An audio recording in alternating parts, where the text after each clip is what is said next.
Të dashur shqiptar, kam gjetur një intelektual shumë të mirë, të përsosur, dhe emri i tij është Aristotel Petro. Kam filluar ta ndjek kohët e fundit çdo emision të tij dhe sot regjistrova live një nga fragmentet e tij më të mrekullueshme. Një fragment ku ai i thot njerëzve që të mos vinë mbas partive të vogla që gjoja janë të pavarura, por në fakt sponsorizohen nga partitë e mëdha. Dhe për mendimin tim, partia udhëhequr nga Adriatik Llapaj është një parti greke. Jo për faktin se Adriatik Llapaj ka lindur në Sarand, që do thot 40 në greqisht, që është një grek që flet shqip. Fakti që burimet e të ardhurave të këtij personi janë të dyshimta, dhe fakti që ai përpiqet duket sikur do të vendos drejtësi në Shqipëri, por është një njeri ordiner. Dhe unë personalisht, më mirë do të rrija me një hajdut si Rama, sesa me një grek si Adriatik Llapaj. Tani, Aristotel Petro është njëri i shkëlqyer, dhe gjithmonë më shumë po më pëlqejnë emisionet e tij. Thjesht doja që t'i tregoja që origjina e emrit Aristotel është vërtet greke, dhe gjëja më e bukur është se shqiptimi Aristoteli është vetëm në shqip dhe në gjuhën e Sicilisë, Aristotili. Pse do thoni ju? Sepse në Sicili është folur pra greqishtja, gjithashtu për krah dialektit të Sicilisë, që është dialekti i italishtes. Dhe çfarë ndodh? Gjuha siciliane ka marrë pikërisht thirrorin e greqishtes. Aristoteli është në thirror në greqisht, një lloj si Dimitri. Që të dyja këta emra janë në gjuhën siciliane dhe në shqip, Dimitri dhe Aristoteli. Janë emra femëror. Të kujtojnë emrin Bardhylis, që në thirror është Bardhyli, një lloj si në shqip. Pra ilirët flisin një dialekt helen. Emri Bardhyli është kryer një lloj si emri Aristoteli. Aristoteli vjen fakt nga Aristos, do thot më i miri, dhe telos do thot perfeksion, diçka e përkryer, e mbaruar. Telos do thot fund, por edhe diçka e mbaruar, e përkryer. Pra, e përsosur, e përkryer, ky është kuptimi i emrit të Aristotelit, por ky nuk është emri i tij vërtet. Ai ka qenë një dietar nga Thrakia. E ka ndruar emrin e tij origjinal në emër grek.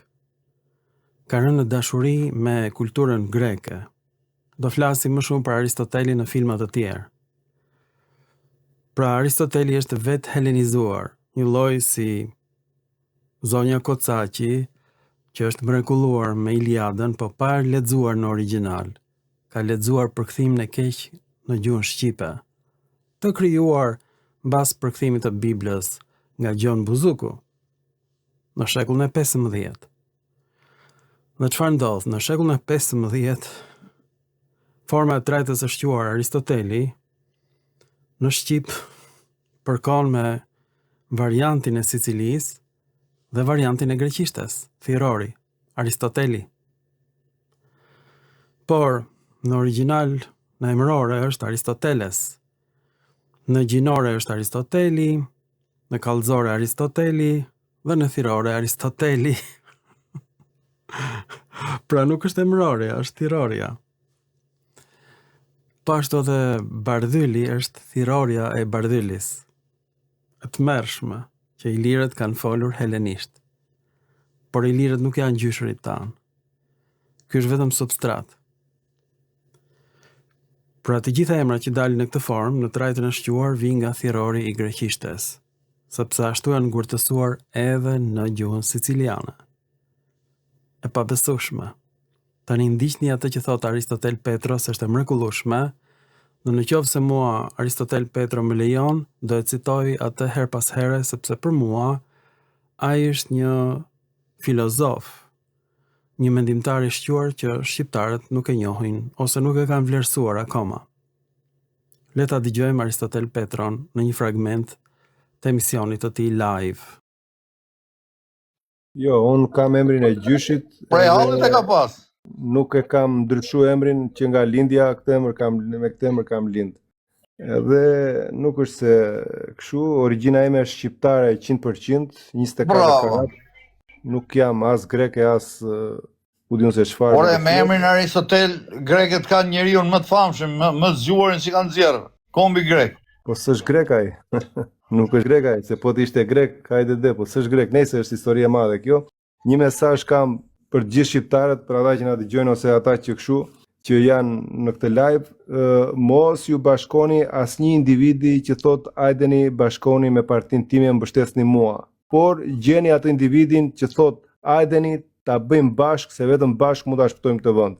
Një individ do ta çojë sa më shumë për të bërë Shqipërinë.